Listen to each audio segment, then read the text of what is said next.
Hello there. You must be a Disney fan.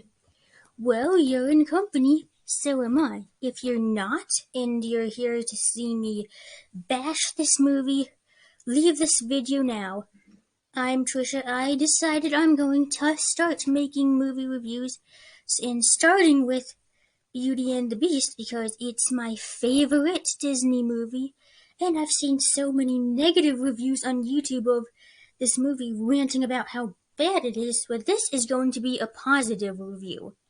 So, are you considering whether you and your child should watch this movie? If your child is less than 8 years old, don't show them this movie. Show them the animated one. Because there are so many things in this movie that will just go over a little kid's head. For one thing, you have to know who Shakespeare is to really appreciate this scene. Actually, Romeo and Juliet's my favorite play. Why is that not a surprise? I'm sorry? Well, all that heartache and pining and so many better things to read. And you have to know some French to get the joke here. She's the only girl that gives me that sense of je ne sais quoi. I don't know what that means. And a 6-year-old won't be able to see the humor in this. And his name's G-A-S-T. I believe there's another T. It just occurred to me that I'm illiterate and I've never actually had to spell it out loud before. This movie may also be too scary for a little kid, with all the violence and these creepy-looking objects. So yeah, if your kid is less than 8 years old, show them the cartoon. They're the characters. Let's start with Belle. Belle is a farm girl who reads fantasy books to escape her provincial life. She is innovative, headstrong, benevolent, and polite without being a pushover. Now, I've seen another review of people complaining that this character happens to be too much like Hermione. I completely disagree. Emma Watson did a good job of distinguishing this character from Hermione. She is the most intelligent person in town, but that's not saying a lot.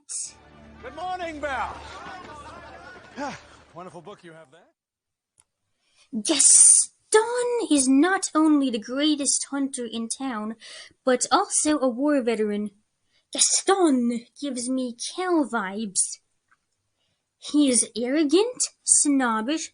He's trying to force the protagonist into marrying him. At least Cal was a polite gentleman. This guy's a total dick. And let's see, there's the Beast. The Beast is this cold-hearted, selfish creature who is secretly a prince. He takes Belle hostage and tries to force her to fall in love with him to break the curse.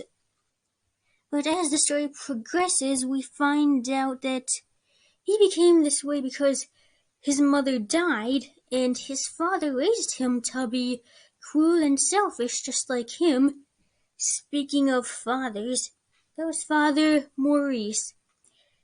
He is a music box maker, not a merchant like in the original fairy tale.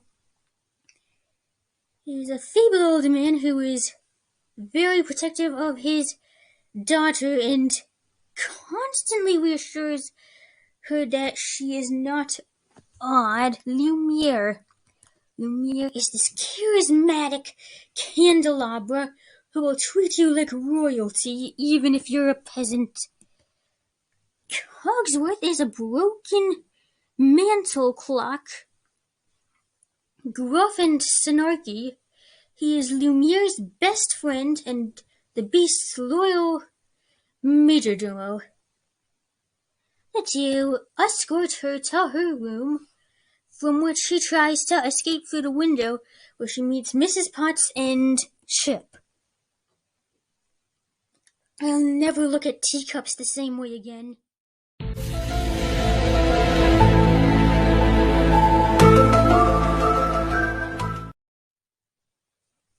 So Chip is this plucky little kid who's always making jokes. He's naive without being stupid. He catches on fast, and yeah, he's one character. And let's see who else is there. There's Mrs. Potts, his mother, the compassionate and motherly housekeeper. When she sees Belle trying to escape through the window, she doesn't scold her for trying to escape, but instead warns her that it's cold and offers her a warm cup of tea before she goes. Plumette. Plumette is Lumiere's love interest, and it's a really cute relationship that she and Lumiere have. And you see, Maestro is a harpsichord who is unfortunately stuck on the first floor and can't see his wife, which is a shame, since he is great at playing music and she is a great singer. LeFou. Okay, last but not least, LeFou. LeFou is Gaston's flamboyant, animal-loving, long-suffering sidekick. Now, LeFou is not exactly what you would expect from a secondary antagonist. He's not a bumbling oaf who mindlessly agrees with everything Gaston says and does. He in fact has a conscience, and at one point even tries to guilt-trip Gaston. He also loves children. He's initially spooked by the idea of a talking teacup. I mean, who wouldn't be?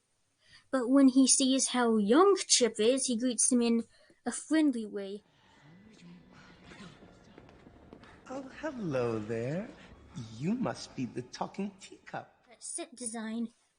The scenery was beautiful. It felt like it was straight out of The Sound of Music. It allows me to suspend my disbelief and believe this really is 1700s France and not just a set. The castle is amazing and so comfy. I would love to live there. Let's talk about the CGI. The CGI, they did a great job with the CGI designs. The Beast looks spooky as hell. I don't mean that as an insult. The Beast, he's meant to be spooky. Like when Belle shows him to the other villagers, they're all like creeped out. Show me the Beast! Let's talk about the animals. So let's talk about Philippe, because Philippe is actually the most prominent animal character in the story. Even he's not that prominent, it's just that he's the only animal character that has a name.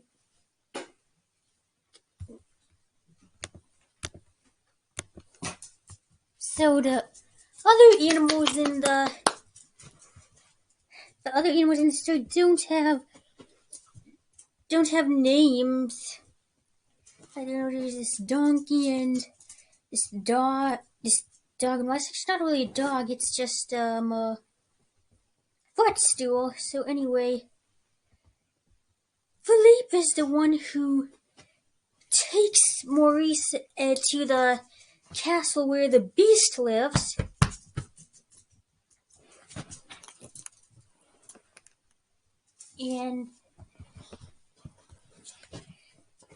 And Philippe tells Belle that what happened to Maurice, how he's stuck in a castle with the Beast. Does Belle have the ability to hear what animals are saying?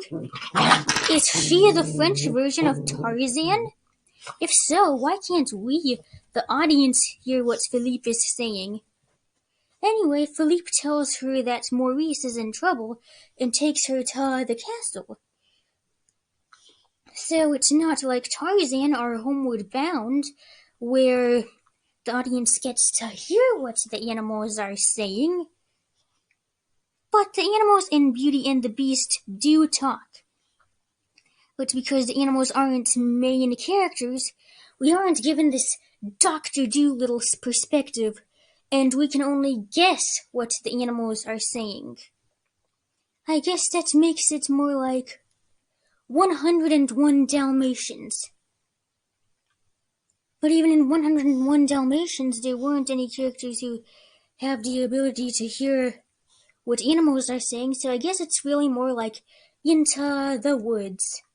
The birds talk to Cinderella in English, but the audience only hears chirping. Good friends, we need your help now more than ever. What of the prince? That doesn't matter now. What's important is that we find a way to defeat the giant.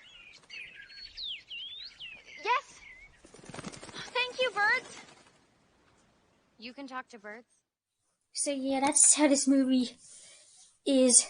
The animals talk to Belle in English, but the audience and all the normal characters in the movie only hear animal noises. I know it's kind of strange when you think about it. If we get to hear what French people are saying, why don't we get to hear what animals are saying? So, I don't want to give away too much of the plot in case you haven't seen the original, but it's basically the same as the fairy tale, but everything in the castle is alive, and there's this guy who gets jealous of the beast and goes to kill it. So, overall, I give this movie a 10 out of 10. No offense to fans of the original. One thing is for sure, this movie is going to be king of Disney live-action remakes for years to come.